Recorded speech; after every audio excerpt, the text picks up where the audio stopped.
2027 के चुनावों को लेकर सभी पार्टियों की तरफ से अपने समीकरण और राजनीतिक जो है गतिविधियां बढ़ा दी गई हैं। आम आदमी पार्टी का जिक्र किया जाए तो वो तो सत्ता की सरकार है, और अकाली दल का जिक्र करते हैं तो उन्होंने माघी मेले से इसकी शुरुआत कर दी, और बीजेपी ने भी माघी मेले से अपनी राजनीतिक कॉन्फ्रेंस पहली बार कर पंजाब में ये बात जता दी है कि अब पंजाब में जो है राजनीतिक बुगल जो है वो बढ़ चुका है। 27 की तैयारी शुरू हो चुकी है। चुनावी एयर पंजाब में इस समय जारी है। सभी पार्टी एक दूसरे के ऊपर आरोप प्रत्यारोप लगा के लोगों के मन में खुद को एक अच्छी पार्टी के रूप में, लोगों की जो है पार्टी के रूप में उभारने की पूरी कोशिश कर रही है। आज कांग्रेस प्रधान राजा वड़िंग की तरफ से जो है न्याप सिंह सैनी के ऊपर सवाल खड़े किए जाते हैं। आइए आपको सुनाते हैं सबसे पहले कि राजा वड़िंग ने आखिर न्याप सिंह सैनी के ऊपर क्यों क्या बोला।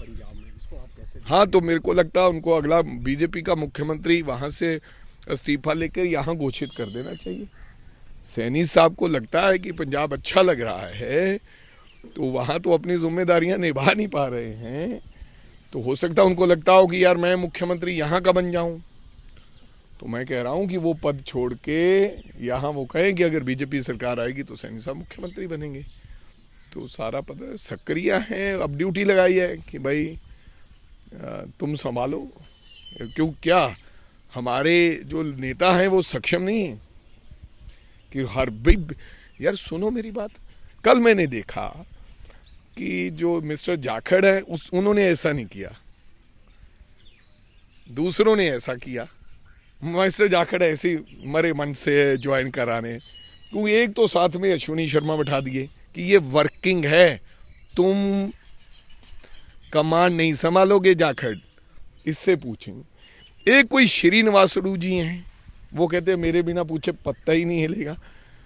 कल महारथी ले गए, पंजाब के महारथी ले गए, उनको बधाई हो इस बात की कि इतने महारथी ले गए। सरकार कल से कह रहे हैं कि 4 महारथी आ गए, हमारी सरकार तो बनी पड़ी है। लेकिन जाखड़ को तो पता है अंदर ही अंदर की क्या लेकर आए हैं, इसलिए जाखड़ ने ऐसा नहीं किया है। यहाँ पर मजे लेते थे जाखड़ साहब, कुछ भी करते थे, कुछ भी बोलते थे। सो मेरे कहने का मतलब बीजेपी में सक्रिय चाहे कोई भी हो जाए, सैनी जी की जगह कोई भी सक्रिय हो जाए, यहाँ बात बनने वाली नहीं है। यहाँ तो एक आई थी, वो भी अश्विनी जी एमएलए, इस बार वो भी काम। आपने सुना, वो कहते हैं कि हरियाणा में तो वो अपनी भूमिका निभा नहीं पा रहे हैं, पंजाब में आकर लगातार चुनाव प्रचार में जुटे हुए हैं। दरअसल यहाँ पे हम न्याप सिंह सैनी का इसलिए जिक्र कर रहे हैं क्योंकि 2027 के चुनावों को लेकर जो है हरियाणा के मुख्यमंत्री लगातार पंजाब में एक्टिव हैं। हरियाणा भाजपा पंजाब के हर बड़े कार्यक्रम में न्याप सिंह सैनी होते हैं। पगड़ी बांधकर वो जिस तरीके के साथ माघी मेले में पहुंचते हैं, हर कार्यक्रम हो, चाहे वो शहीदी जोड़ मेला हो, तमाम जगहों के ऊपर न्याप सिंह सैनी एक्टिव और पंजाब के हर गांव में जाकर लगातार चुनाव प्रचार कर रहे हैं। और जिस तरीके के साथ एक बड़े चेहरे के रूप में इस समय उन्होंने कमान संभाल रखी है, तो दूसरी विपक्षी पार्टी जो है कांग्रेस इसके ऊपर हल्ला बोल कर रही है। हालांकि कांग्रेस को हरियाणा में क्लीन स्वीप किया था।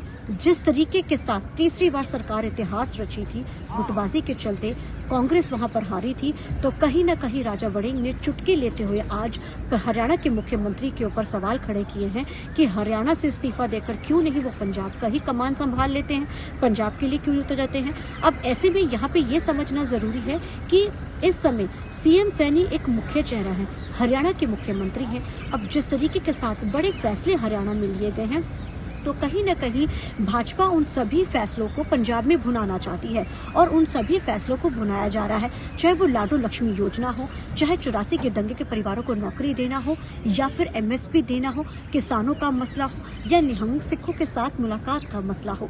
कहने को तो हरियाणा के अंदर ये सब चीजें की जा रही हैं, लेकिन इसका जो फायदा है वो पंजाब में साफ तौर पे जो है इस समय भाजपा जो है भुना रही है। तो कहीं ना कहीं सभी पार्टियों के अंदर ये इस तरीके की चीजें सामने निकल के आनी शुरू हो चुकी हैं। अब देखना हम ये होगा कि आने वाले दिनों में किस तरीके के साथ ही जो रणनीति है गरबाती है। अब चुनावी बिगुल तो बच चुका है, लेकिन लोग किनके दावों और वादों के ऊपर विश्वास जताते हैं, ये देखना बड़ा अहम रहेगा। चंडीगढ़ से TV9 के लिए मनप्रीत कौर।